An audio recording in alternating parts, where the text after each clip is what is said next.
first, the latest twist in the life and times of former soapie star Susan Hannaford. Hannaford's best known for playing Kitty all those years ago in the popular family drama The Sullivans. Eventually, she moved to Los Angeles, focusing on family and property developments. Now she's at the centre of a legal battle.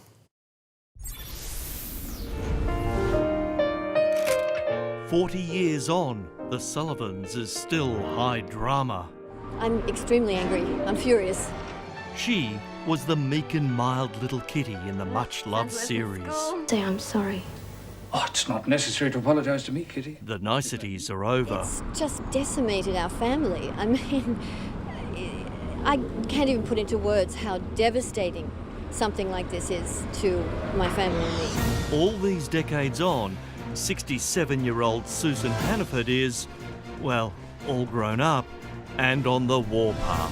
They not only sensationalised the story, they made the story up. Yes, Kitty is shitty, and it's quite a pity for those in her gun sight. 200 million. That's what she's suing for, as she, daughter Makessa, and grandkids arrive in their Hummer to the Los Angeles courthouse to fight, she says, for her good name, and in doing so, joining a growing list of celebrities taking action against those, they say, who have defamed them. Oh yes, and I absolutely applaud people like Rebel Wilson, Jeffrey Rush.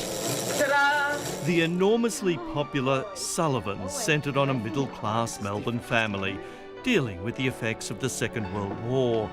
They were simpler and frugal times. How I love. Dare I ask, but what's it worth? Well, we got an offer recently for $50 million. Life hasn't imitated art for Susan Hannaford. I want to conquer the world. I mean...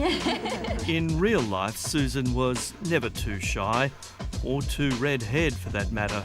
Today, she is barely recognisable, peroxide hair and racy outfits. Hi, I'm Susan Hannaford. I starred in the long-running hit series The Sullivans. I visited her last year. Welcome to Palazzo Beverly Hills. Please come in. An invitation, she said, to set the record straight. I think it's appalling. I think it's absolutely appalling. Over the years, we've brought you many stories on Sullivan's reunions. Kitty was there. Yeah, Kitty was there. But there was never any sign of Kitty. The cast had not set eyes on Susan since the show folded. Princess Stephanie, Farrah Fawcett Majors, Carly Simon. She took up celebrity fashion designing for a while and then disappeared for 2 decades, before recently being discovered in the hills of Beverly Hills, the place of swimming pools and movie stars. How many bedrooms are there? Oh, on this level, we have 10 bedrooms, and on the 4th floor, there's another 4. Aside from her LA home, Susan has built quite an impressive American property empire, You need to buy foreclosures, fire sales, bankruptcies. owning numerous luxury properties throughout California and Nevada that all seem to go much better than Susan's waterfront property in Sydney, said agent Robert Clarick. Didn't matter which decade we were in, it was always a couple of $1 million worth more. If it was $1 million, she wanted 3. If it was 2, she wanted 5. In the end, the bank seized the Sydney property, and while that one didn't go so well, she says the American ones did. Basically bought something as cheaply as I could, and then I started to renovate it. But then one day, she looked over her Beverly Hills fence. You know, I've been very happy for, nearly 2 decades, living a quiet life, and it's quite stunning to me that all of a sudden I had paparazzi camped outside the house, and I was being really harassed. She said she eventually and reluctantly agreed to do an interview with the Sunday night program. Susan wants to create the illusion that this is how she normally lives.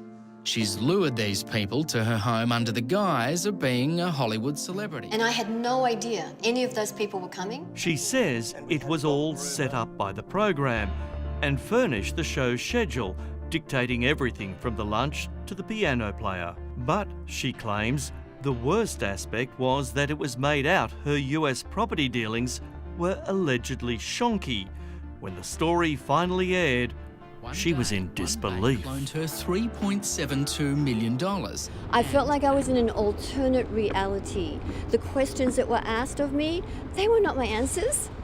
They were not my answers. I had answered that to other questions. Alternate answers. Her daughter, Marquesa, a lawyer, joining her mother at court, put it another way. Seven West Media doctored the answers in the interview with alternative answers to different questions to make it appear that my mother had responded in a certain way to portray her in a false light. And that's exactly what we're bringing to the attention of the court, and that is something that we hope will set a landmark decision that news media outlets do not engage in this type of misconduct. So, in a courtroom in LA, a former Aussie star and an Australian television network are about to fight it out. Fraud, forgery of documents, counterfeiting, defamation per se, which is the most serious kind of defamation. While these allegations are yet to be tested in court, Susan is suing the reporter Matt Doran, the Seven Network, and even its owner Kerry Stokes, just to name a few. So we've now named a total of 22 defendants. So we're moving forward with setting a jury trial and hoping to get this case moving on as soon as possible. Their behaviour was malicious. They lied. They tricked us into an interview. I mean, this was a vicious assault on me and my family. And I, for one, can't wait to see what she'll be wearing to court next. Channel 7 declined our request for comment. The case returns to an LA court in 6 weeks.